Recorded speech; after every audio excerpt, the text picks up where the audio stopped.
What happens when a ruthless gang thinks they can harass and rob a lone black woman in broad daylight, only to discover she's a Navy SEAL with nothing to lose? Watch as she fights back, hunts them down one by one, and exposes a system of indifference and unchecked prejudice that's allowed men like them to terrorize for too long. Nia Taylor adjusted the strap of her gym bag as she strode down the crowded urban street, her posture straight and confident. The late afternoon sun cast a golden hue over the bustling city, but she barely noticed.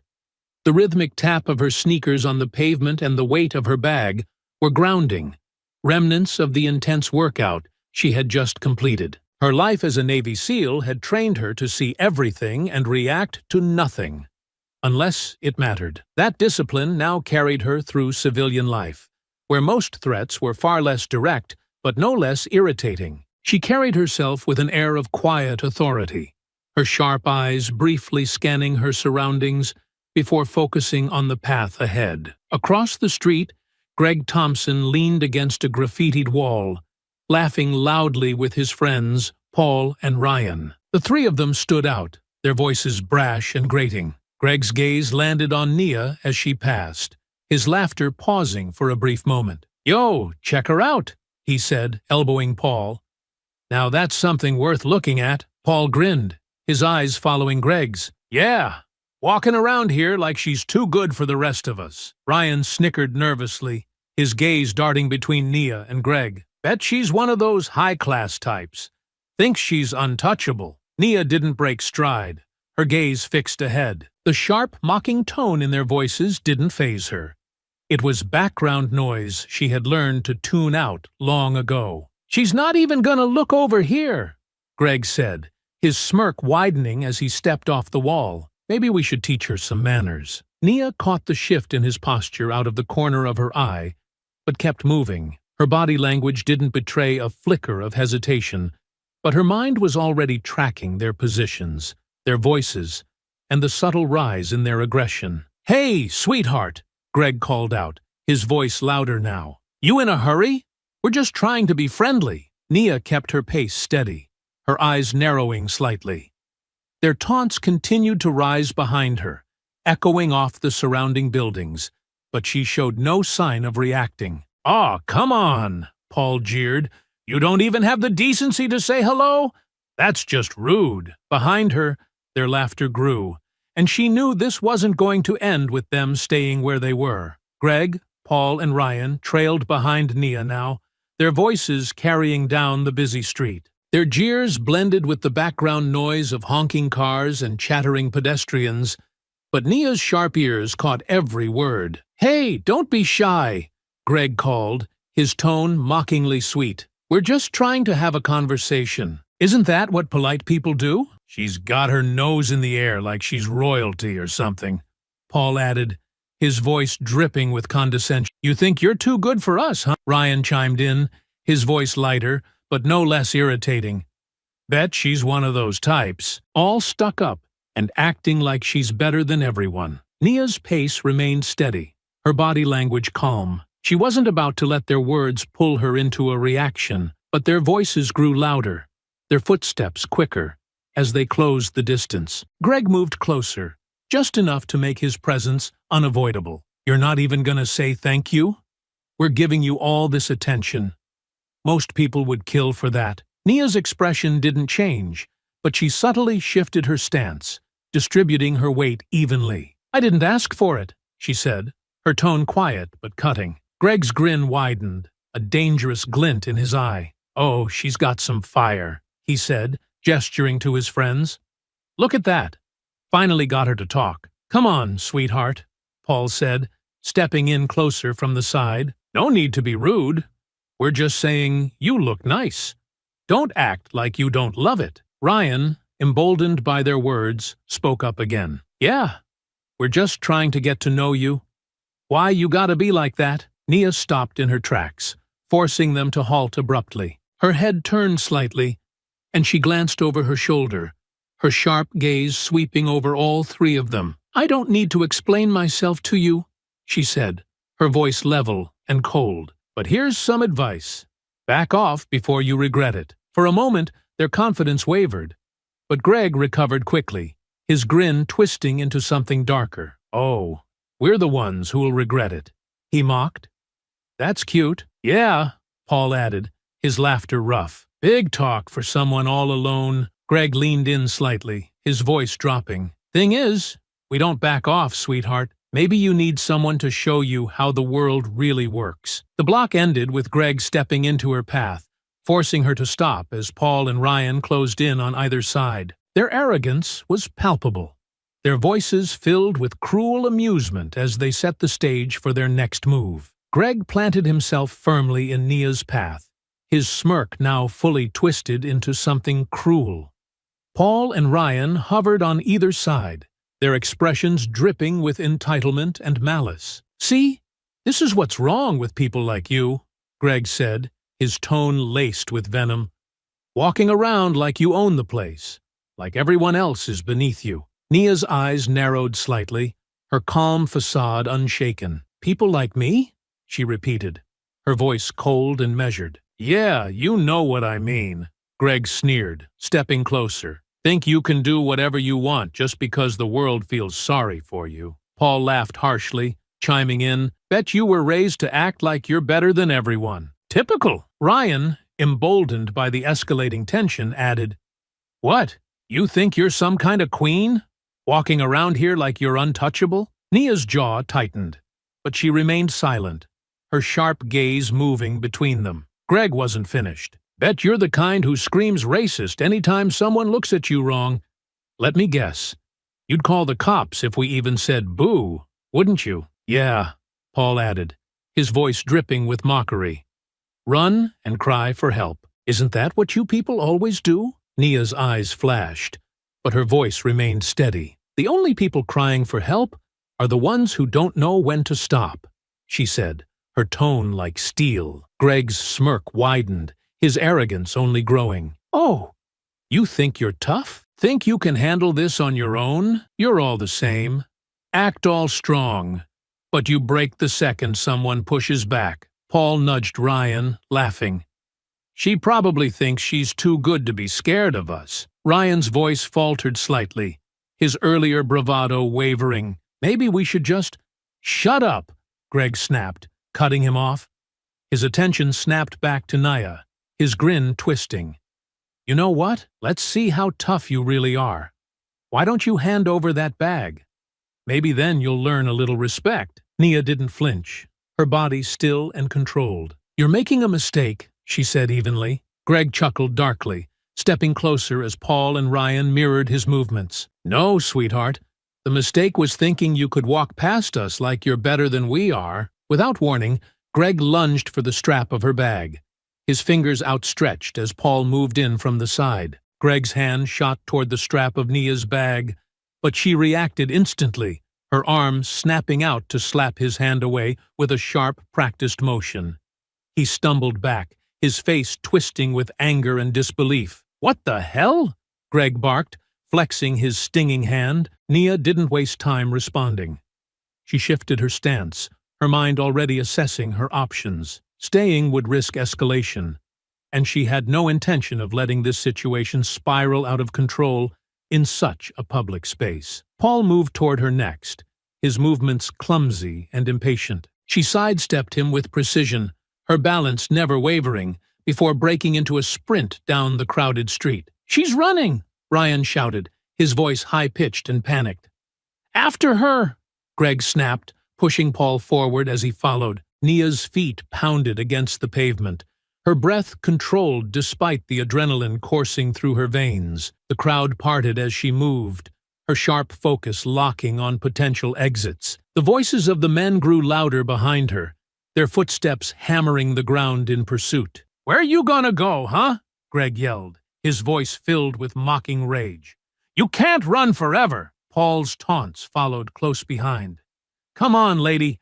Stop making this worse for yourself." Nia turned sharply down a side alley, using the narrow space to her advantage. The walls seemed to close in, forcing her pursuers into a single-file line. She pushed forward, her seal instincts kicking in as she scanned her surroundings for a plan. "She's fast!"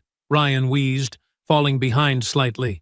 "She's cornered," Greg snarled. "She just doesn't know it yet." Ahead, a chain-link fence blocked the alley. Nia's eyes flicked to it briefly before she adjusted course, veering into another smaller alley. This one was a dead end, walled off by crumbling brick and surrounded by dumpsters and debris. Nia stopped, turning to face the way she had come. Her breath remained steady, her sharp eyes scanning the alley's entrance as Greg appeared first, his grin wide and triumphant. "Nowhere left to run, sweetheart," he said, stepping forward, his voice low and menacing. Paul followed closely, his expression smug. "Guess all that running didn't do you any good, huh?" Ryan lingered at the back, his grin less certain but still present. "Told you we'd get her." Nia stood tall, her posture steady, her eyes locked on Greg. "You boys don't know what you've just walked into," she said evenly, her voice calm but chilling. Greg laughed harshly, his bravado undimmed. "We walked into you being done. You've got nothing now." Paul cracked his knuckles, inching closer. Time to teach her some respect. Nia shifted her stance slightly, her muscles coiled, ready for what was coming. The tension in the air was electric as the men closed in, their arrogance blinding them to the calm power radiating from her. Greg made the first move, lunging at Nia with his hands outstretched, aiming to grab her. She sidestepped smoothly, her movements quick and deliberate, causing him to stumble forward. As he turned to face her, her knee shot up, driving into his side with precision. He grunted in pain, staggering back a step, but his face twisted into a mask of determination. "You've got some nerve," he spat, clutching his ribs as he regained his footing. Paul wasted no time, stepping in with wide, clumsy swings of his fists. Nia ducked the first punch and stepped inside his reach, delivering a sharp elbow strike to his ribs. He gasped, doubling over, but before she could press the advantage, Greg surged forward again, his shoulders slamming into her from behind. The impact pushed her forward a step, and she braced herself, twisting to break free of his hold. As Greg's arm reached for her, she drove her elbow back into his jaw, forcing him to stumble to the side. Paul recovered quickly, his movements fueled by frustration. He came at her again, throwing another wild punch. This time, his fist grazed her cheek, but she moved with the blow, minimizing the impact. Nia retaliated with a quick jab to his midsection, following it up with a kick to his shin that forced him to retreat. Ryan hovered on the edge of the scuffle, his movements hesitant. His eyes darted between Greg and Paul, as if unsure whether to join the fray. "What are you waiting for?" Greg barked, steadying himself against the wall. "Get in there!" Spurred on by the command, Ryan stepped forward, his nervous energy driving him into a clumsy rush. Nia turned to meet him, her hand shooting out to intercept his arm mid-swing. She twisted sharply, forcing him to cry out in pain as she bent his wrist at an awkward angle. With a quick motion, she kicked at his knee, sending him sprawling to the ground. Greg, now furious, charged again, his hands aiming to grab hold of her. Nia prepared for the impact, stepping into his momentum and using his weight against him. She twisted, sending him crashing into one of the alley's dumpsters with a loud metallic thud. Paul took advantage of the brief opening, managing to land a hit to her side. The punch sent a dull ache through her ribs, but it only sharpened her focus. She turned quickly, grabbing his arm and yanking him forward. Paul stumbled, and Nia drove her knee into his stomach, forcing the air from his lungs. Ryan scrambled back to his feet, visibly shaking but unwilling to retreat entirely. He glanced nervously at Greg, who was already pulling himself upright, a smear of dirt on his face. "You're not walking out of here," Greg growled, his voice hard and steady. He wiped his face with his sleeve and squared his shoulders, his determination unwavering. Paul, clutching his side, nodded grimly. "She can't take all three of us at once." Greg motioned to both of them, his eyes locked on Nia. Together this time. Nia's breathing remained steady, her eyes sharp as she assessed the men. They were battered but still dangerous, their arrogance blinding them to how outmatched they truly were. As they began to close in again, circling her like wolves, She shifted her stance, her muscles coiling in preparation. Greg charged first, his movements wild and uncoordinated. Nia stood her ground, waiting until the last second before stepping to the side and sweeping her leg out. Greg's momentum carried him forward, and he crashed to the ground, his hands slapping the pavement as he scrambled to recover. Paul came next, swinging his fists in rapid but aimless strikes. Nia ducked under one punch and sidestepped another, her movements precise and fluid. She stepped forward, delivering a sharp elbow to his ribs. Paul staggered back, gasping, his arms flailing to maintain balance. Ryan hesitated, his eyes darting between his companions and Nia. But Greg's bark cut through the tension. "Get in there, Ryan! Now!" Ryan moved forward reluctantly, his motions clumsy and half-hearted. Nia deflected his attempt to grab her arm and countered with a sharp kick to the back of his knee. Ryan cried out as he collapsed, clutching his leg as he hit the ground.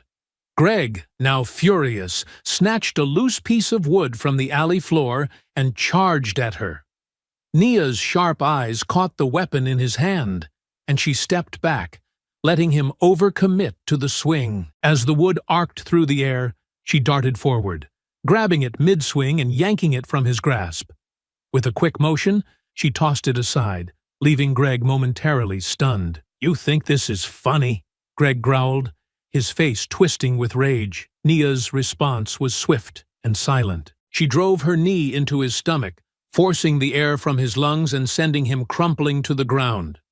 Paul, emboldened by desperation, tried one last charge. Nia sidestepped his wild swing and struck him in the back of the knee, sending him sprawling onto the pavement next to Greg. Ryan scrambled to his feet, his face pale. "This isn't worth it, Greg!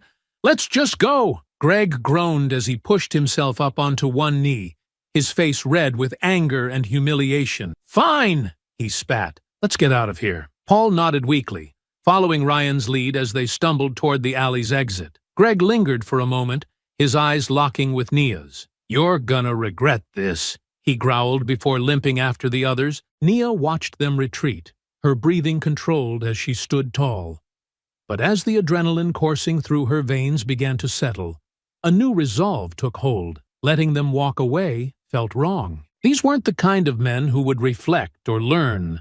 They were the kind who would find another victim. Her jaw tightened as she adjusted the strap of her gym bag. "Not this time," she muttered under her breath. Without hesitation, Nia broke into a sprint, her sharp gaze locking on the trio as they disappeared into the crowd. The hunt wasn't over. Not yet. Her footsteps were swift and deliberate, weaving through the throng of pedestrians who instinctively stepped aside as she approached. Up ahead, Greg, Paul, and Ryan moved in a disorganized rush, their earlier confidence replaced with a frantic urgency. They pushed through the crowd, drawing annoyed glances and muttered complaints from bystanders. "She's still coming!"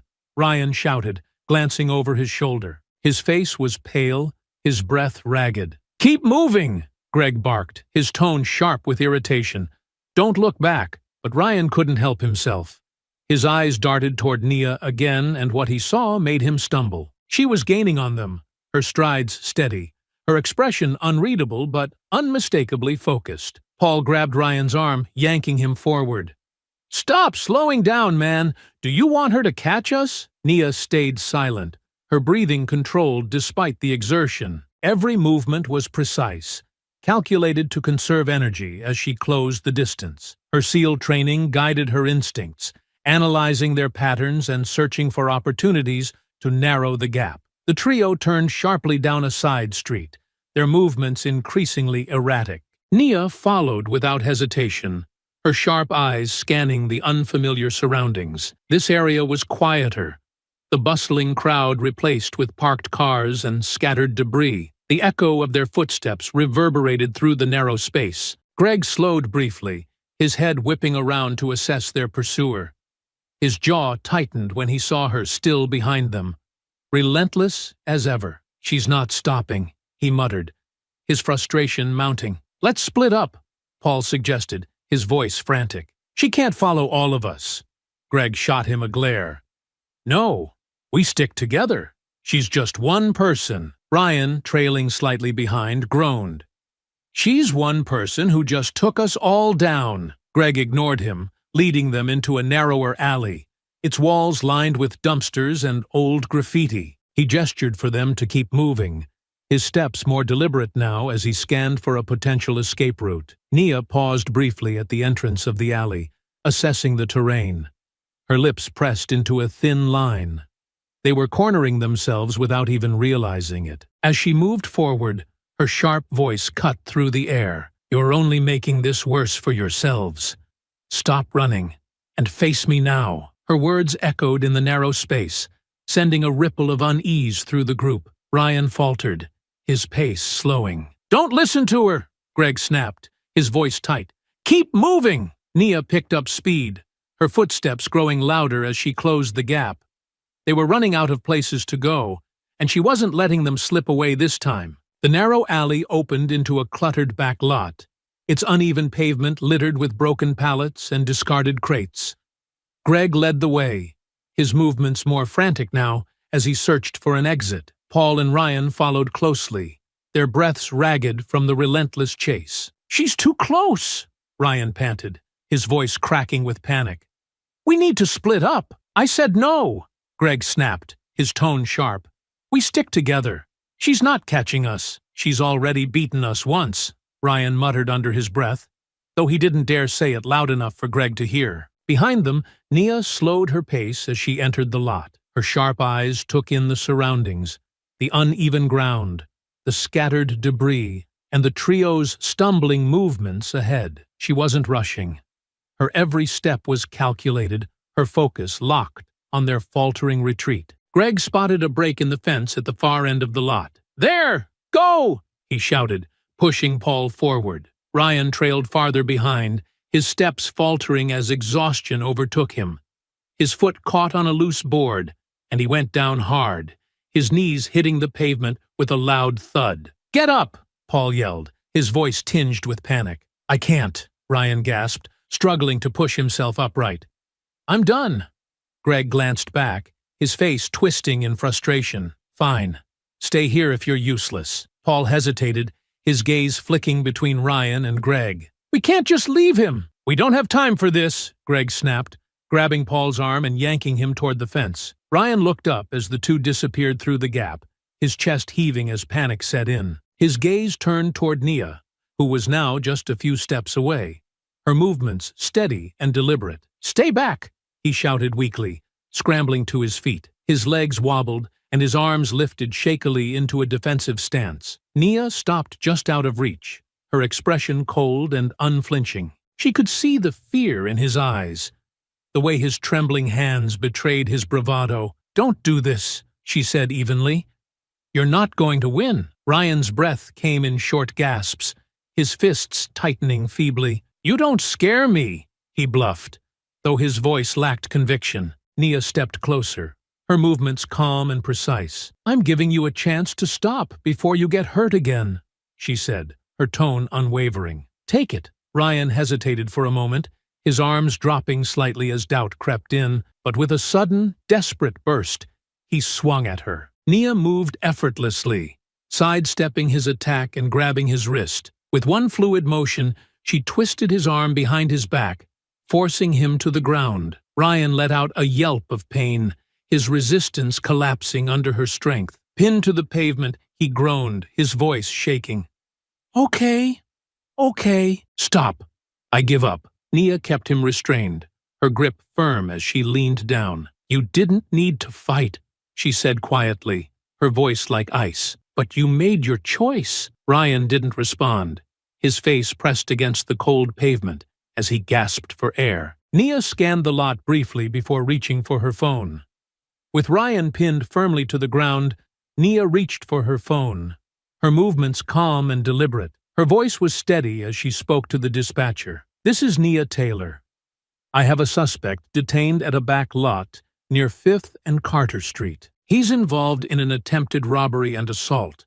Send officers immediately." Ryan groaned beneath her, his voice muffled against the pavement. "You don't have to do this," he muttered weakly. Nia ignored him, her sharp gaze scanning the area. She spotted an old metal railing nearby, its rusted surface still solid enough to serve her purpose. Keeping one hand firmly on Ryan, she pulled a length of paracord from her gym bag, a habit ingrained from years of training. Ryan struggled weakly as she hauled him toward the railing. "What are you doing?" he whined, his voice tinged with panic. "Making sure you stay put," Nia replied curtly. She secured his wrists behind his back with a practiced efficiency, tying him to the railing. Ryan squirmed, testing the bindings, but his efforts were futile. "Come on," he pleaded, his voice cracking. "I already gave up. Just let me go." Nia crouched in front of him, her expression icy. "You don't get to dictate how this ends.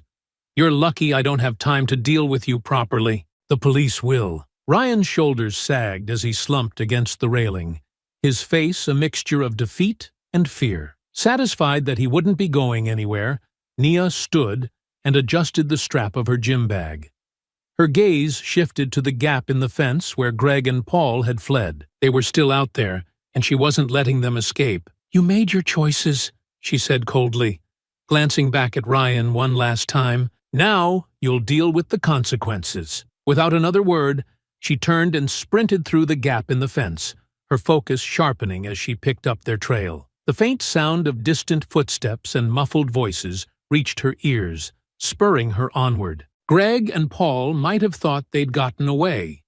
But Nia wasn't done yet. The hunt continued, and she was closing in. Nia moved swiftly through the gap in the fence, her eyes scanning the dimly lit alley ahead. The sounds of Greg and Paul's hurried movements echoed faintly, guiding her steps as she closed the distance. The city seemed quieter here, the hum of distant traffic muffled by the tall buildings on either side. She paused briefly at the next intersection, crouching low to examine the scuff marks on the pavement, the faint signs of their passage, the erratic direction of footprints.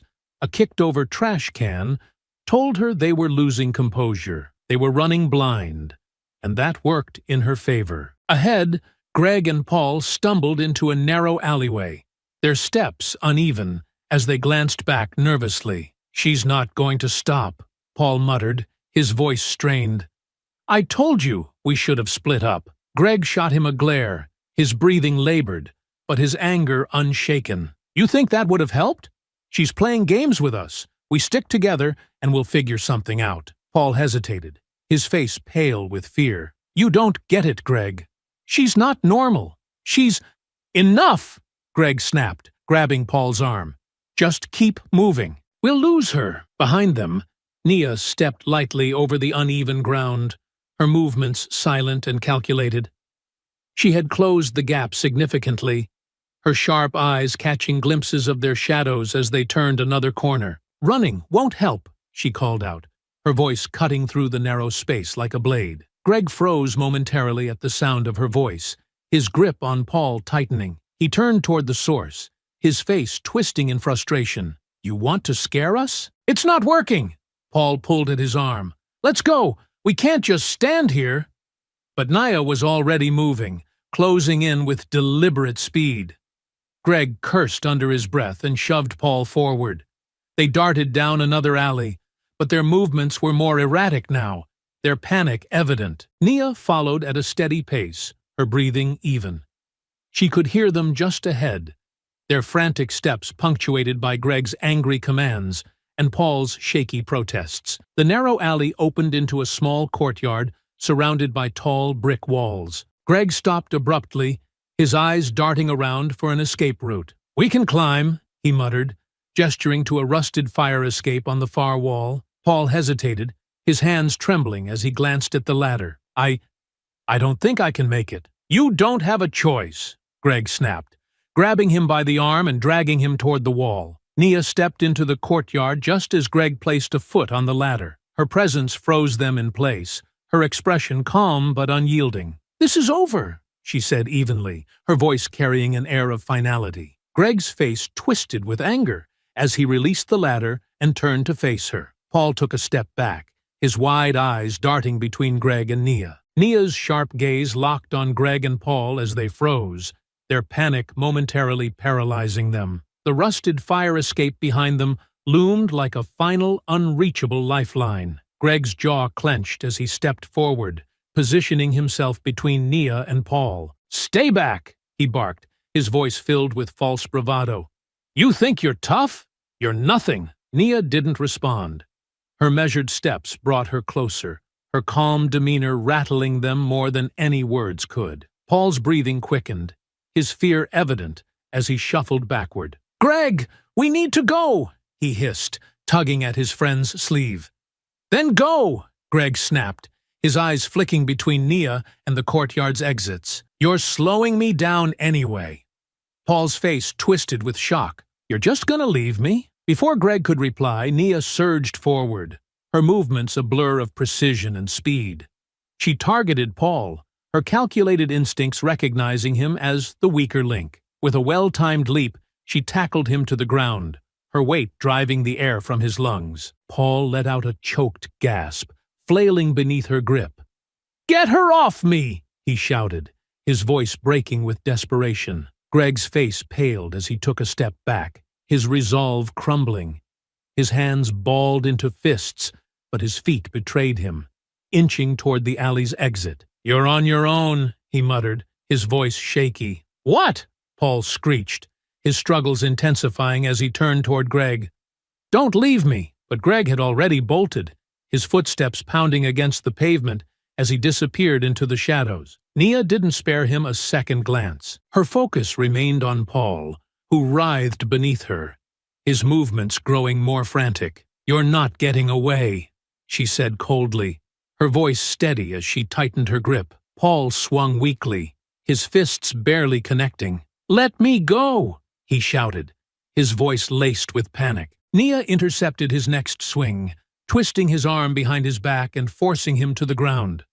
Paul let out a cry of pain, his resistance faltering as she pinned him. "Stop struggling," Nia commanded, her tone leaving no room for argument. "It's over," Paul groaned, his cheek pressed against the cold pavement. "You're crazy," he muttered weakly, his voice muffled. "You'll be thinking about that when the police get here," Nia replied curtly, adjusting her hold to ensure he couldn't move. The sound of Greg's retreat faded into the distance, leaving the courtyard silent except for Paul's ragged breathing. Nia straightened slightly, her grip still firm, her mind already turning to the next step. Greg might have escaped, but he wasn't gone for good, not if she could help it. Nia pulled out her phone, her free hand keeping Paul firmly pinned to the ground. Her breath was steady despite the exertion, but fatigue was beginning to creep into her muscles.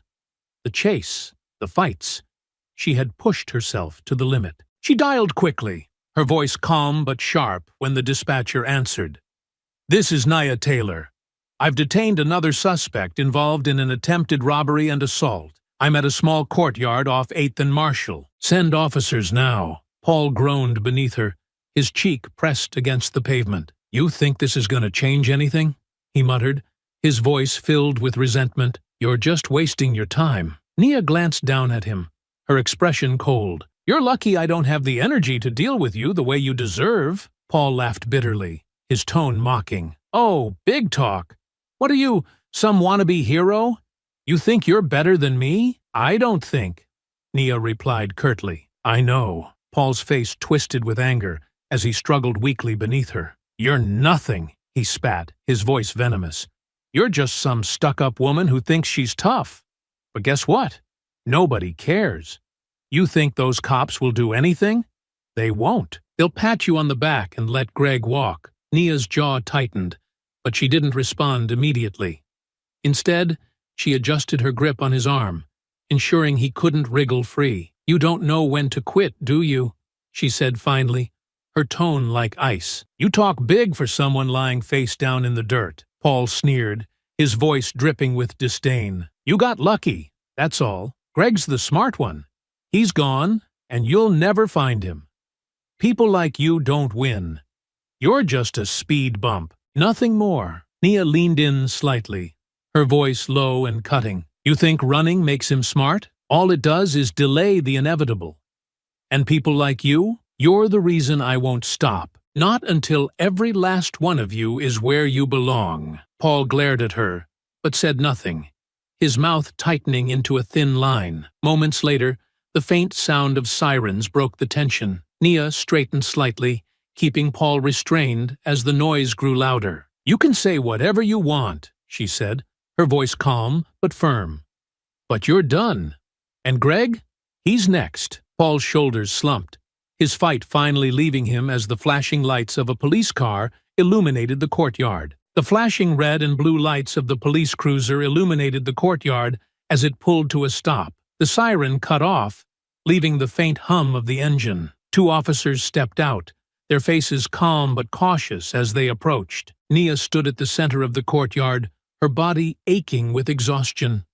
Her ribs throbbed where Paul had landed a punch earlier, and the scrape on her arm still stung, leaving a faint smear of blood on her skin. Despite the pain, she held herself upright, her gaze sharp and unwavering. One officer, a tall man with a graying mustache, approached her directly. "You called this in?" "Yes," Nia replied, her voice steady but tinged with fatigue. "That's the second one I caught." She gestured to Paul, who sat cuffed against a rusted railing, glaring at her with a mix of fear and anger. "The other one, Ryan, was tied up further down the alley.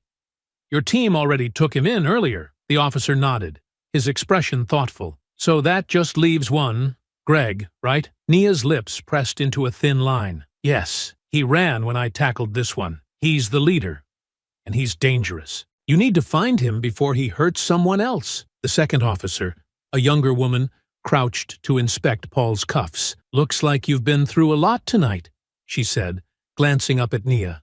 "You okay? That's a nasty bruise on your cheek." "I'm fine," Nia replied curtly, though the dull ache in her ribs and the burn in her legs begged to differ. "The priority is Greg," Paul chuckled bitterly, shaking his head. "Greg's too smart for you. He's long gone." Nia's gaze snapped to him, cold and cutting. "If he's so smart, why are you here? He left you behind, didn't he?" Paul's smirk faltered, but he quickly masked it with a sneer. "Doesn't matter. You won't catch him. The cops won't either. They don't care enough." The older officer sighed, pulling out a notepad. "We'll need your statement," he said to Nia, his tone professional but not dismissive. "Every detail helps." Nia nodded, moving slowly toward a nearby bench. Her legs felt like lead, and her ribs protested every movement as she lowered herself onto the worn wood. "Fine," she said quietly. As she recounted the night's events, the officers listened intently, jotting down every detail. She described Greg's arrogance, Paul's desperation, and Ryan's hesitance, ensuring no nuance was left out. Paul sat silently now, his earlier bravado fading as Nia's account painted a clear picture of their actions. "You've done more than most people would," the younger officer remarked when Nia finished. "But you look like you're in bad shape. Are you sure you're okay?" Nia nodded, though her voice carried a note of weariness. "I'll live. Just find Greg. He's the one you need to worry about." "We'll put out an alert," the older officer assured her. "With Ryan and Paul in custody, we'll have more to work with. But these things take time." Nia's jaw tightened, though she forced herself to relax. The night had taken its toll, but her determination hadn't wavered. "Make sure you do your job," she said evenly, "because if you don't, I will." The officers exchanged a glance before securing Paul in the cruiser and heading back to their vehicle. As the sound of the car faded into the distance, Nia leaned back against the bench, her head resting against the cool brick wall behind her. Her body screamed for rest, but her mind remained fixed on Greg. He might have gotten away tonight, but this wasn't over. Not until he faced justice. The quiet courtyard settled into an uneasy stillness as the police cruiser disappeared into the night. Nia sat on the bench, her back resting against the cool brick wall. Every ache in her body seemed sharper now that the adrenaline had worn off. Her ribs throbbed with every breath, her cheek stung where Greg had struck her, and her scraped arm bore a faint smear of blood. Her sharp gaze moved to the alley where Greg had fled. He was still out there, but rushing into another chase wouldn't guarantee results.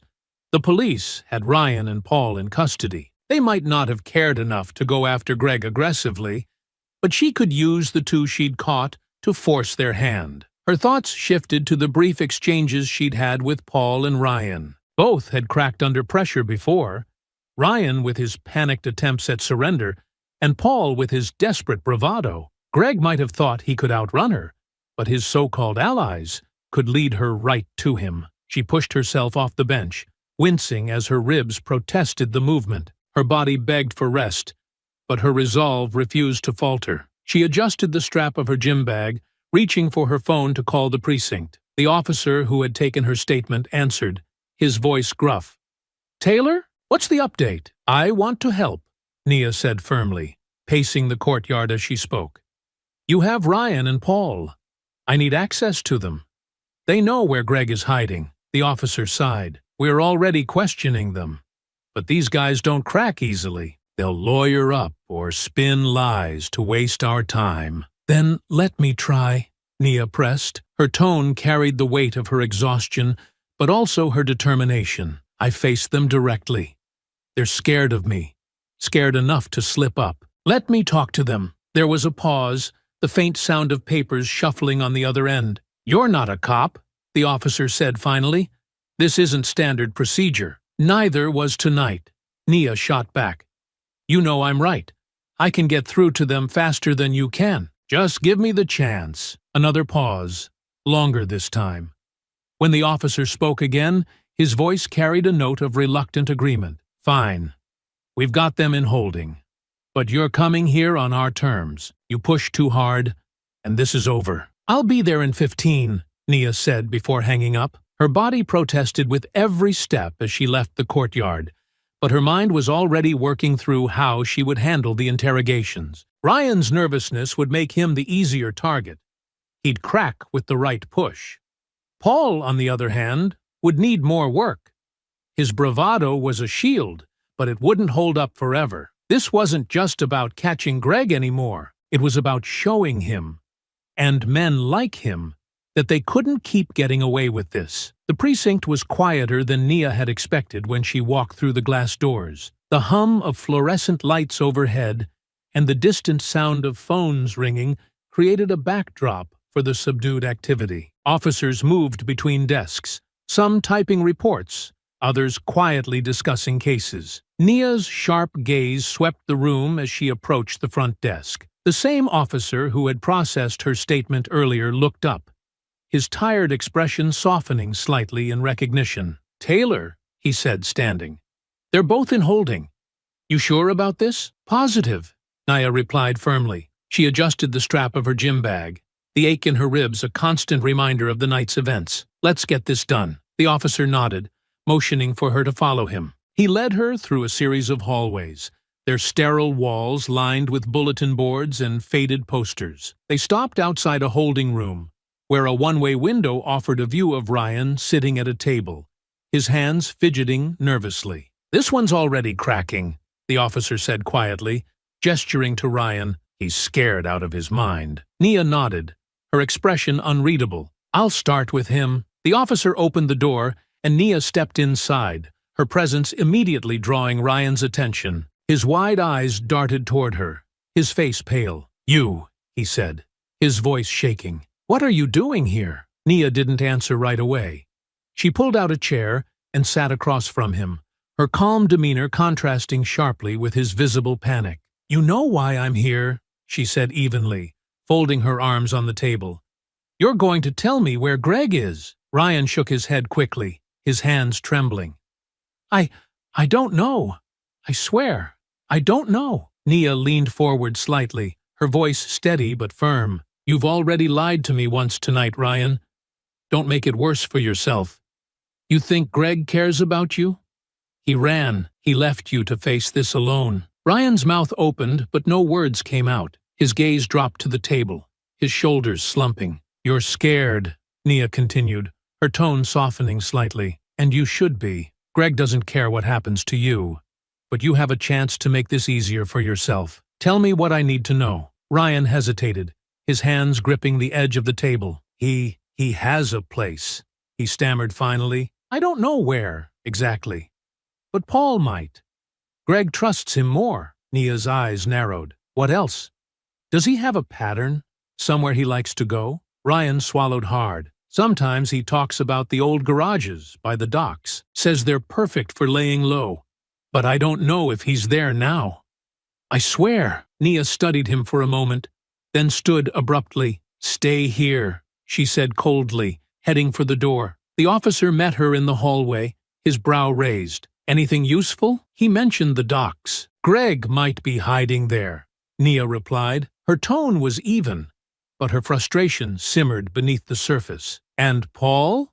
The officer asked, gesturing toward the adjacent room where Paul sat, his posture defiant even through the one-way window. I'll handle him next, Nia said, her jaw tightening. He'll talk, the officer nodded, unlocking the next door. Nia squared her shoulders, the ache in her body forgotten as she prepared to face Paul. Nia stepped into the next holding room, the door clicking shut behind her. The room was dimly lit, its plain walls and single table doing little to soften the tension. Paul sat in the chair, his arms crossed and his face set in a scowl. His bruises from the fight were visible, his swollen jaw and a faint cut on his forehead. But his defiance remained intact. Well, look who decided to visit, Paul sneered, his voice laced with mockery. What?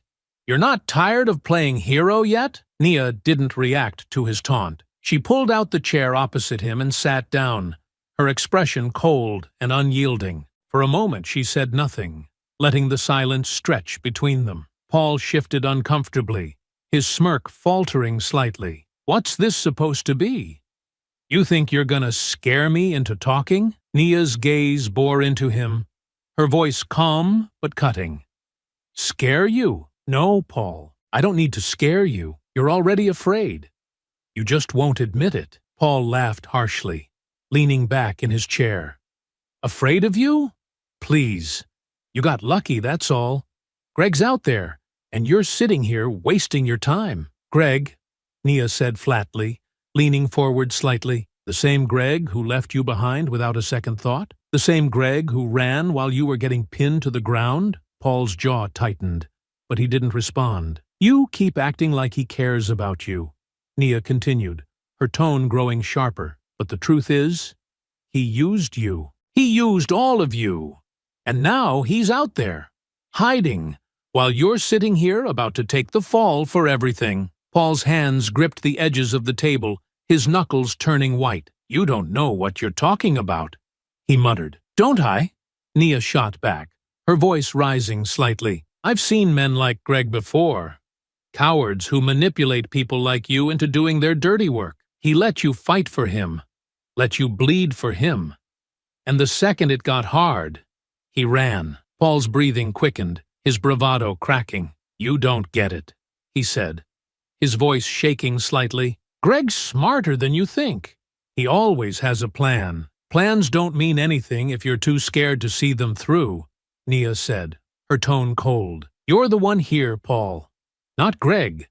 You're the one facing charges, and the only way you're walking out of here with anything less than the maximum is if you start talking. Paul's eyes darted toward the door, as if he were searching for an escape. I don't know where he is, he said finally, his voice barely above a whisper. Nia slammed her hand on the table, making him flinch. Stop lying, she snapped. You know exactly where he is. You've been covering for him this whole time. But where's he now? Not here. Not helping you. You owe him nothing. Paul glared at her, but his defiance was slipping. You think you're so tough, he muttered bitterly. You don't know what it's like to be used. To be discarded? Nia interrupted, her voice like steel. You think that makes you special? Greg doesn't care about you, Paul. You're a pawn, and right now, you're a pawn who's about to get crushed unless you start cooperating. Paul's hands trembled, his anger giving way to uncertainty. He looked away, his jaw tightening. He mentioned the docks, he muttered finally. Said it was a good place to lay low. Nia leaned back slightly, her gaze still sharp. Anything else? Don't hold back now, Paul. This is your chance to prove you're more than just a follower. Paul hesitated, then sighed heavily. There's a garage near the East End. He talked about it before. Said no one goes there anymore. If he's hiding, That's where he'll be. Nia stood, her voice calm but firm. Good. For your sake, I hope you're telling the truth. She turned and walked to the door, pausing briefly to look back at him. Greg left you behind, Paul. Remember that. Paul didn't respond, his head dropping into his hands as the door clicked shut behind her. The corridor outside was dim and quiet, her footsteps echoing faintly as she walked toward the main precinct area. Her body ached with every step, but the steady rhythm of her breathing kept her focused. The officer from earlier was waiting for her at the desk, a steaming cup of coffee in his hand. He looked up as she approached, his brow furrowed with concern. How'd it go? He cracked, Nia said simply, leaning against the edge of the desk. Greg's hiding at a garage near the docks. East End, according to Paul. The officer set the coffee down, his expression thoughtful. It's something. Docks aren't exactly a friendly neighborhood, though. You sure about this lead? I am, Nia replied, her tone resolute. Paul didn't have much fight left in him. He was too broken to lie convincingly. The officer nodded, pulling out a map of the area and spreading it across the desk. There are a few garages down there, he said, tracing his finger along the docks. Most are abandoned, but a couple still get used for storage. If Greg's holed up in one of these, it'll be a needle in a haystack unless we move quickly. Nia's eyes scanned the map, her sharp focus zeroing in on the easternmost section. That's where we start, she said firmly. Greg's smart, but he's also predictable. If Paul mentioned the East End specifically, that's our best bet. The officer hesitated, then gave a small nod. I'll call it in. We'll put together a team to check it out. No, Nia said abruptly, her voice steady but insistent. No team. Greg's already running scared, but if he sees a whole squad coming, he'll bolt again. I'll go in first. You back me up once I have him cornered. The officer frowned, his expression skeptical. You've already done more than enough tonight. You're bruised, battered. You really think you're up for this? I don't think, Nia replied, her tone unyielding. I know. Greg's the kind of person who needs to be stopped, and I'm not going to let him slip away because I took a break. The officer sighed heavily, rubbing the back of his neck. All right, he conceded reluctantly. But you're not going in completely alone. I'll have a car nearby, ready to move in when you give the signal. That's all I need, Nia said, pushing off the desk. Her movements were slower now, her body clearly feeling the toll of the night's events, but her determination remained undimmed. As the officer began radioing in support, Nia stepped away, pulling out her phone. She scrolled through her contacts and paused briefly before dialing a number. Hey, she said when the line connected. Her voice was softer now, almost reflective. I just wanted to let you know. I'm okay. It's been a long night, but I'm handling it. The voice on the other end spoke briefly, concern evident even from a distance. I will, Nia replied, nodding even though they couldn't see her. This isn't over yet, but I'm close. I'll call you when it's done. She ended the call, tucking her phone back into her pocket as the officer approached again. Backup's in place, he said. When you're ready, we'll move out. Nia nodded, her sharp gaze locking onto the map one last time. Let's finish this. The faint hum of the car engine faded as Nia stepped out onto the uneven pavement near the docks. The air was heavy with the scent of salt water and rust, and the faint creak of distant boats bobbing against their moorings added an eerie undertone to the quiet night. Shadows stretched long under the flickering streetlights, casting jagged patterns across the crumbling warehouses and abandoned garages that lined the area. Nia adjusted the strap of her gym bag, her sharp eyes scanning the surroundings. Every detail mattered now. The subtle creak of metal in the breeze, the faint scuff marks on the ground that could indicate recent activity. She crouched low, her fingers brushing against a fresh set of footprints in the dirt. They were uneven, as if someone had been running. Greg. She followed the faint trail, her steps silent against the cracked pavement. The officer's cruiser idled quietly several blocks back, out of sight, but close enough to respond if needed. Nia had insisted on going ahead alone. A heavy police presence would only spook Greg and drive him deeper into hiding. The garages near the East End loomed ahead, their faded paint and rusted shutters a testament to years of neglect. Nia slowed as she approached the first one, her senses on high alert. The faintest hint of movement caught her attention, a shadow shifting behind one of the cracked windows. Her breath slowed as she pressed herself against the wall of the garage, peering inside through the broken pane. The interior was dimly lit, but she could make out stacks of boxes and scattered tools. In the corner, a figure paced back and forth, his movements sharp and agitated. Greg. Nia's jaw tightened as she watched him. He was muttering to himself, his gestures erratic. A heavy wrench lay on the workbench nearby, its metallic glint catching the faint light. She didn't need to hear his words to know he was panicking, trying to figure out his next move. Carefully, she stepped away from the window, moving toward the side entrance. The door was slightly ajar, and she crouched beside it, listening for any other signs of life inside. There was no sound beyond Greg's pacing. He was alone. Her phone buzzed faintly in her pocket. She pulled it out and saw a message from the officer. "We're in position. Signal when you're ready." Nia typed a quick reply. "Target confirmed. Stand by." She slipped the phone back into her pocket, her focus sharpening. Her body still ached from earlier, every movement a reminder of the fights she had endured, but she pushed the pain aside. This was it, the final stretch. Taking a deep breath, she adjusted her stance and prepared to move.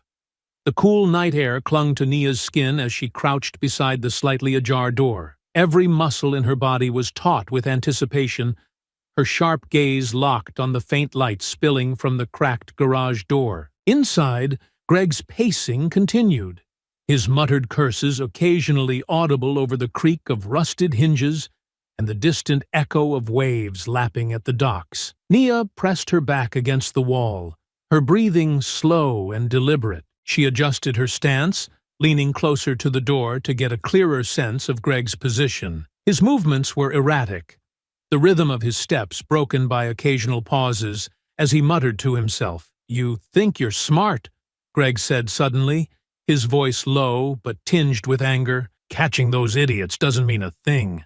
You'll never get me." Nia's jaw tightened. His arrogance hadn't faded, but she could hear the edge of desperation in his tone. He was trying to convince himself as much as he was muttering into the empty space. Carefully, Nia pushed the door open a fraction wider, her movements silent. The faint creak of the hinges made her pause, but Greg didn't seem to notice. He was too absorbed in his own thoughts, pacing near a stack of crates in the center of the room. The interior of the garage was cluttered. Old tools, broken machinery, and stacks of forgotten parts littered the floor. A single flickering bulb hung from the ceiling, casting long, uneven shadows that danced with Greg's movements. The wrench on the workbench caught her attention again, its placement too deliberate. He'd kept it within reach, a fallback weapon if he needed it. Nia slipped through the door, her movements slow and deliberate. Her eyes flicked to every corner of the room, ensuring there were no surprises waiting. The air inside was heavy, carrying the faint scent of oil and mildew. Greg froze suddenly, his back to her, his head snapping up as if he'd sensed something. "Who's there?" he barked, his voice sharp. Nia didn't respond. She stepped closer, her steps calculated, her breathing steady. Greg spun around, his eyes widening briefly before narrowing into a glare. "You," he hissed, his tone a mixture of anger and disbelief. "You just don't know when to quit, do you?" Nia stopped a few feet away, her stance steady, her eyes locked on him. "You've been running all night," she said evenly, her voice calm but firm. "It's over, Greg." Greg's hand twitched toward the wrench, his jaw tightening. "You think you're better than me? You don't know anything about me." "I know enough," Nia replied. "I know you left your friends behind to take the fall. I know you're out of moves." Greg's glare deepened, but there was a flicker of doubt in his eyes. "I've got moves you can't even imagine," he snapped, stepping toward the workbench. His fingers brushed against the wrench, and he lifted it with a sharp motion. Nia didn't flinch, her posture remaining steady. "Another bad choice," she said coldly. "You've already lost. Don't make this worse." Greg laughed bitterly, the sound echoing in the empty space. "You think I'm afraid of you?" "No," Nia said, taking a measured step forward. "But you should be." The tension in the air crackled as they squared off, the room filled with nothing but the sound of their breathing and the faint hum of the flickering bulb. Greg's grip on the wrench tightened, and Nia shifted her weight, ready for whatever came next. Greg's grip tightened around the wrench, the veins in his hand standing out as he sized up Nia. His eyes burned with anger, but beneath the bravado, there was a flicker of unease. The garage's flickering bulb cast harsh shadows on the walls, creating an atmosphere thick with tension. "You really think you're going to walk out of here?" Greg sneered, his voice low and sharp. "After everything you've done?" Nia's expression was cold and unwavering. "Everything I've done?" she replied, her voice calm but cutting. "You chased me, harassed me, tried to rob me, and now I'm the problem?" Greg's lip curled into a bitter smile. "You should have just kept your mouth shut and moved on. You brought this on yourself." Before Nia could reply, Greg lunged, swinging the wrench in a wide arc. The metallic whistle of the weapon cutting through the air filled the space. But Nia was faster. She ducked low, pivoting on her heel as the wrench sailed past her head. Using his overextension to her advantage, she drove her shoulder into his midsection, sending him stumbling back into a stack of crates. The wood groaned under his weight, but Greg quickly regained his footing, his glare more furious than ever. He rushed at her again, feinting to the left, before bringing the wrench down in a brutal overhead swing. Nia sidestepped, her movements fluid, but the wrench grazed her arm, sending a sharp sting radiating up to her shoulder. "You're quick," Greg growled, swinging again, this time aiming for her ribs. "But you're not as tough as you think." Nia blocked the strike with her forearm, the impact reverberating painfully through her bones. She grimaced, but held her ground, countering with a sharp jab to Greg's jaw. The force of the punch sent his head snapping to the side, but he retaliated immediately, slamming the wrench into a nearby crate to throw her off balance. "You think you're better than me?" Greg spat, his voice dripping with venom as he circled her. "Walking around like you own the place, acting like you're untouchable." Nia kept her stance steady, her breathing controlled despite the ache in her side. "Untouchable?" she shot back, her voice steady but rising with anger. "I'm tired of men like you thinking you have the right to touch, to control, to take without consequences." Greg let out a bitter laugh and charged again, swinging the wrench wildly. Nia ducked under the first strike, then spun around to dodge the second. She delivered a precise kick to his knee, sending him crashing to the ground with a grunt of pain. But he didn't stay down. Snarling, Greg grabbed a nearby pipe and used it to pull himself upright. He jabbed the pipe toward her in quick, aggressive bursts, forcing Nia to step back. On the fourth thrust, she caught the pipe with both hands, twisting it sharply to disarm him. "You don't know what it's like," Greg shouted, his face red with exertion and fury. "People like me, we're the ones always getting blamed, always getting punished." "Blamed?" Nia shot back, her grip on the pipe tightening as she threw it aside. "You attacked me because I didn't give you what you wanted. And now you want to play the victim?" Greg roared in frustration and swung a punch at her, his bare fists now his only weapon. Nia blocked the blow with her forearm, countering with a quick uppercut that sent him staggering back. She followed with a sweeping kick to his legs, knocking him off balance. "You don't like being called out," she said, her voice laced with fury. "You don't like being told no. Men like you think the world owes you, that you can say and do whatever you want without consequences." Greg scrambled back to his feet, his chest heaving. He feinted to the left, then lunged at her, tackling her into a stack of crates. The wood splintered under their combined weight, and the impact sent a jolt of pain through Nia's already bruised ribs. She gritted her teeth, twisting beneath him and driving her elbow into his side. Greg cried out, loosening his grip just enough for her to roll free. She sprang to her feet, ignoring the throb in her ribs, and squared off with him again. "You think this is about you," she continued, her voice shaking with anger. "Your ego, your power, your need to dominate, but it's not. This is about every woman who's had to deal with your kind of filth." Greg's eyes widened in rage, and he charged again, throwing wild punches. Nia ducked and weaved, her movements precise as she let him exhaust himself. When he overextended on a particularly sloppy swing, she stepped in and drove her knee into his stomach. Greg collapsed to the ground, coughing and gasping for air. He tried to crawl toward the wrench, but Nia stepped on his hand, pinning it to the floor. "Don't!" she said coldly. Greg glared up at her, his defiance flickering. "This doesn't change anything," he muttered, his voice hoarse. "You think you've won? You're just another loudmouth trying to take what isn't yours." Nia crouched down, her face inches from his. "What isn't mine?" she said, her voice low and deadly. "My safety? My dignity? My humanity?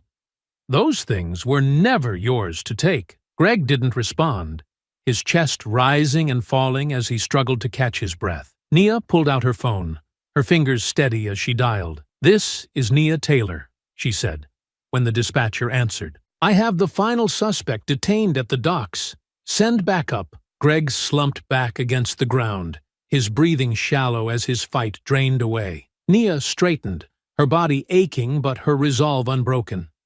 This was over, at least for him. The faint sound of sirens grew louder, their wailing echoing across the quiet docks. Nia stood over Greg, her chest rising and falling steadily as she kept her eyes locked on him. He lay sprawled on the floor, his hand clutching his side where her knee had driven the air out of him. The defiance in his eyes flickered, replaced by a growing realization that his time had run out. The flashing red and blue lights illuminated the garage as a police cruiser pulled up outside. Two officers stepped out, their footsteps brisk and purposeful as they approached the open door. One was the older officer Nia had spoken with earlier. His sharp gaze immediately swept the scene. "Nia!" he called out, his voice calm but firm. "You okay?" Nia straightened slightly, wincing as the ache in her ribs reminded her of the night's toll. "I'm fine," she replied, her voice steady. "He's the last one." The officer nodded, stepping inside with his partner. Their boots scuffed against the concrete as they moved toward Greg, who was still slumped against the wall. He scowled as they approached, his chest heaving with labored breaths. "Stay where you are," the older officer ordered, his hand hovering near his holster. Greg glared up at them, his lip curling. "What took you so long?" he muttered bitterly. "Your hero here already had her fun." The younger officer pulled out a pair of handcuffs, her expression stoic. "You're under arrest," she said flatly, "for attempted robbery, assault, and resisting arrest. You have the right to remain silent." "Oh, spare me the speech," Greg snapped, attempting to push himself up.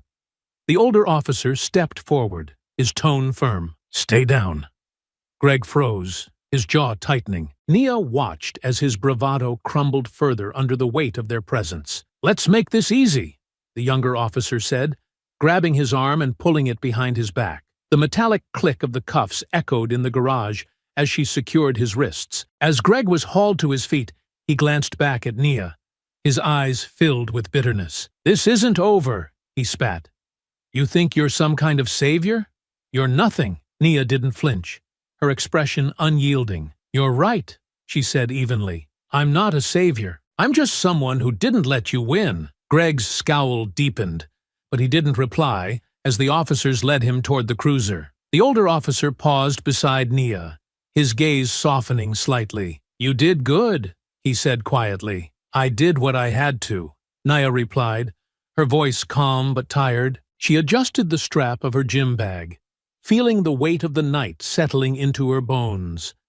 The officer nodded. "Get some rest. We'll handle the rest from here." Nia watched as the officers loaded Greg into the back of the cruiser, his glare still burning through the window as they closed the door. The sound of the engine starting broke the silence, and the car pulled away, its lights fading into the distance. For the first time that night, Nia allowed herself a moment to exhale deeply. Her body ached.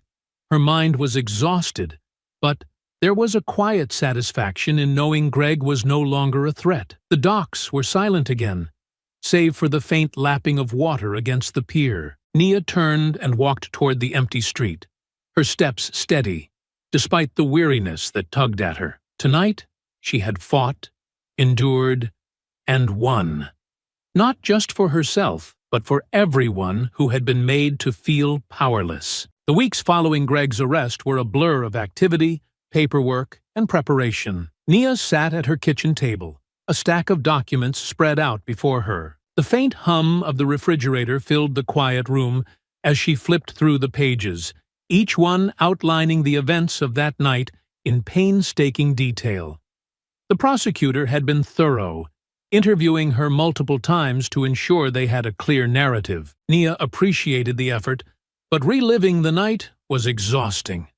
Every question, every clarification brought back the weight of Greg's sneer, Paul's taunts, and Ryan's panicked pleas. "You're the key witness," the prosecutor had told her during their last meeting. "Your testimony will make or break this case." Nia stared at the file in front of her, her fingers tracing the edge of the page. She had faced worse, physically, emotionally, but the thought of sitting in a courtroom, recounting every moment in front of strangers, still left her uneasy. Her phone buzzed, snapping her out of her thoughts. She glanced at the screen. It was the prosecutor. "Nia!" The woman's voice came through crisp and professional. "I wanted to check in before the trial tomorrow. How are you feeling?" Nia leaned back in her chair, her free hand rubbing her temple. "I'm ready," she said after a moment, her voice steady. "I've gone over everything more times than I can count." "Good," the prosecutor replied. "You've been incredible through this. Just remember, you're not alone in there. Stick to the facts, take your time, and don't let the defense rattle you. They'll try to twist things, but the jury will see through it." Nia nodded, though the prosecutor couldn't see her. "I'll be fine," she said, more to herself than to the woman on the other end of the line. "See you tomorrow, then," the prosecutor said before hanging up. Nia set the phone down and took a deep breath, staring out the window. The evening sky was painted in soft hues of orange and pink, a stark contrast to the storm of emotions swirling inside her. She thought of Greg's sneer, Paul's weak excuses, Ryan's fear. She thought of every catcall she had ignored, every moment of tension walking alone at night, every time someone like Greg had tried to make her feel small. Her jaw tightened. Tomorrow, she would face them again, but this time, on her terms. The courtroom buzzed with a subdued energy, the quiet murmur of voices filling the space as people settled into their seats. Nia stood in the hallway outside, her back leaning against the cool, cream-colored wall. Her hands rested on the strap of her bag, gripping it tightly, as if it anchored her. The prosecutor appeared beside her, her crisp navy suit pressed and immaculate. "Nia," she said, her voice calm but firm. "They're ready for us. Are you?" Nia nodded, straightening her posture. "I'm ready." The prosecutor offered a reassuring smile. "You've got this. Just focus on the truth. Let the facts speak for themselves." As they entered the courtroom, Nia's sharp eyes scanned the space. The jury sat in their box, their expressions neutral but attentive. At the defense table, Greg sat flanked by his attorney, his glare as sharp as ever. Paul avoided eye contact, staring down at the polished surface of the table, while Ryan fidgeted, his nervous energy palpable. Nia's heart beat steadily, a rhythm she controlled with practiced precision. Her training had taught her to stay calm under pressure, but the weight of the moment wasn't lost on her. This wasn't a battlefield, but it felt no less critical. The judge entered, and the room rose briefly before settling again. The prosecutor began her opening statement, her voice firm and deliberate as she laid out the events of the night. "These three men thought they could intimidate, harass, and harm an innocent woman," she said, her gaze sweeping the room. "But they underestimated her. They underestimated justice." Nia listened carefully, her focus unwavering as the prosecutor painted a vivid picture of what had happened. The defense lawyer followed, his tone measured as he attempted to cast doubt on the events, suggesting misunderstandings and exaggerations. Nia's jaw tightened, but she remained composed. When her name was called, she stood, her steps steady as she approached the witness stand. The room seemed to quiet further, the weight of her presence commanding attention. "Please state your name for the record," the prosecutor began once Nia was sworn in. "Nia Taylor," she replied, her voice firm. "Ms. Taylor," the prosecutor continued, stepping closer to the stand, "can you describe what happened on the night in question?" Nia took a deep breath, her gaze briefly flicking to Greg. His smug expression sent a flicker of anger through her, but she channeled it into clarity. She recounted the events with precision, her voice steady despite the emotions simmering beneath the surface. She described the catcalls, the harassment, the chase, and the fight in vivid detail. Her words were measured but powerful, painting a clear picture of the danger she had faced and the resolve she had shown. The courtroom was silent, except for her voice, each word landing like a strike. When the prosecutor asked her how she felt during the ordeal, Nia paused, her eyes sweeping the room before landing on the jury. "I felt tired," she said finally, her voice calm but resonant. "Tired of men like them thinking they can say or do whatever they want without consequences. Tired of being treated like less because of the way I look, the color of my skin." A ripple of emotion passed through the jury, and even the defense lawyer shifted uncomfortably. When the prosecutor finished, the defense lawyer stood, buttoning his jacket as he approached the stand. His tone was slick, his words carefully chosen as he began his cross-examination. "You're a trained Navy SEAL, aren't you, Miss Taylor?"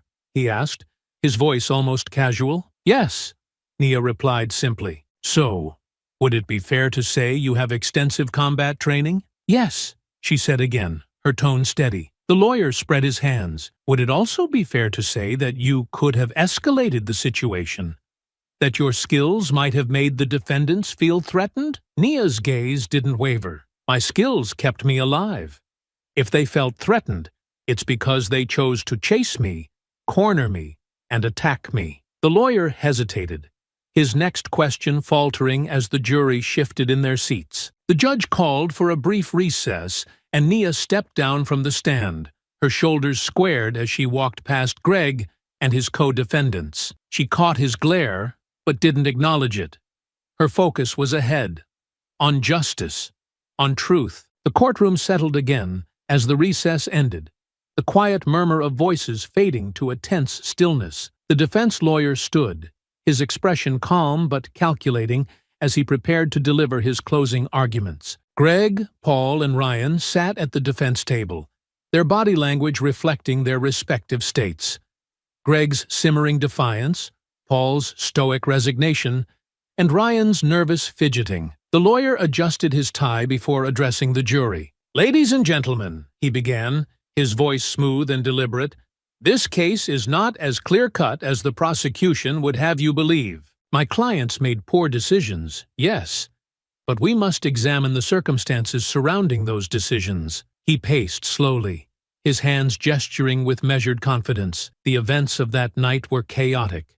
Emotions were high. My clients acted impulsively, without thinking, and they deeply regret their actions. But should that regret be met with the harshest penalties possible? Or should we consider their humanity?" Nia's jaw tightened as she listened. The defense lawyer's words felt like an erasure of the terror she had experienced, a softening of their crimes into mere lapses in judgment. "These are not hardened criminals," the lawyer continued, gesturing toward the defendants. "They are men who made mistakes. Mistakes we've all made at some point in our lives, letting anger or frustration get the better of us." The jury's expressions were unreadable, their gazes shifting between the lawyer and the defendants. The lawyer paused, his tone softening as he addressed them directly. "I ask you to look beyond the surface and consider whether punishment or rehabilitation serves justice better in this case." He returned to his seat,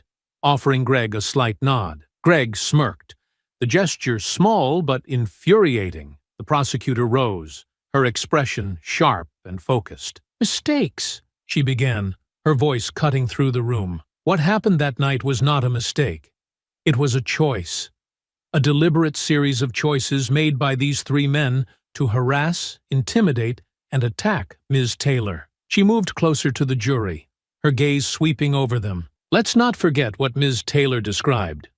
The catcalling, the chase, the physical assault, these weren't spur-of-the-moment lapses in judgment. They were calculated acts of aggression. The prosecutor pointed toward the defendants, her voice rising with conviction.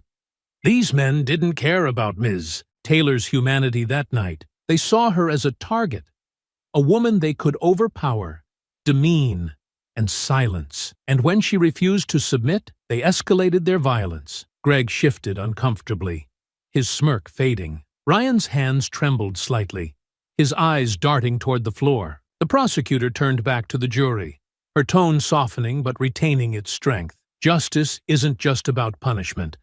It's about accountability. It's about sending a message that this kind of behavior will not be tolerated. Not today. Not ever. She returned to her seat, her gaze meeting Nia's briefly. A silent exchange of resolve passed between them before the judge addressed the jury, instructing them to deliberate. The courtroom emptied slowly, the tension hanging in the air like a storm waiting to break. Nia remained seated, her hands resting on her lap as she stared straight ahead. The weight of the trial pressed against her, but she refused to let it crush her resolve. The defendants were led away in cuffs, Greg's glare lingering on her for a moment before the door closed behind him. "You did everything you could," the prosecutor said softly as she approached Nia. Nia nodded, though her mind raced with uncertainty.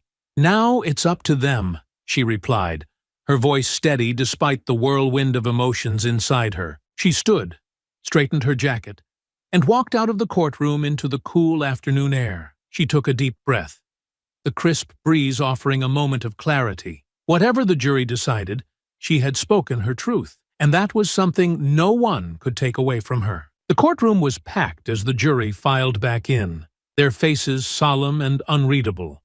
The air was thick with tension, every creak of the wooden benches amplified in the hushed anticipation. Nia sat toward the back, her hands clasped tightly in her lap. Her gaze was fixed on the foreperson of the jury, but her mind replayed the events of the trial, the testimony, the arguments, and the weight of every word. The judge addressed the jury. "Have you reached a verdict?" "Yes, Your Honor," the foreperson replied, standing with a sheet of paper in hand. The judge nodded. "Please, read the verdict." The foreperson cleared her throat, her voice steady as she began. "In the case of the State versus Gregory Hall, Paul Foster, and Ryan Pierce, we find the defendants guilty on all charges, including attempted robbery, assault, and aggravated harassment." A collective exhale swept through the courtroom, followed by murmurs that the judge quickly silenced with a sharp rap of the gavel. Nia's heart pounded in her chest, her grip tightening on her hands as she absorbed the words, "Guilty." Greg's jaw clenched, his face twisting in anger as he muttered something under his breath. Paul slumped forward, his head hanging low, while Ryan's shoulders shook, his pale face etched with fear. The judge continued, his tone firm and unwavering. "Given the severity of the crimes and the impact on the victim, sentencing will be as follows.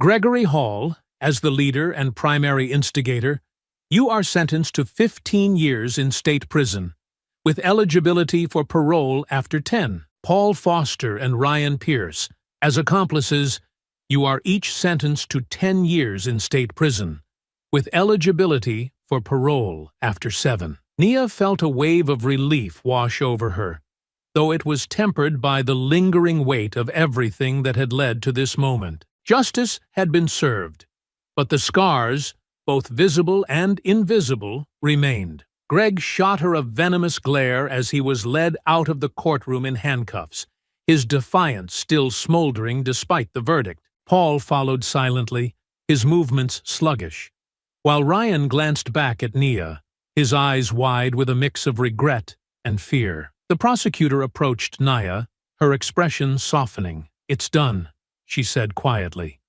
"They'll face the consequences now." Nia nodded, standing slowly. "They thought they could get away with it," she said, her voice steady. "I wasn't going to let that happen." The prosecutor placed a hand on her shoulder briefly before walking away, leaving Nia to gather her thoughts. She lingered in the courtroom for a moment, the gravity of the trial settling over her. Justice had been served, But it wasn't just about her.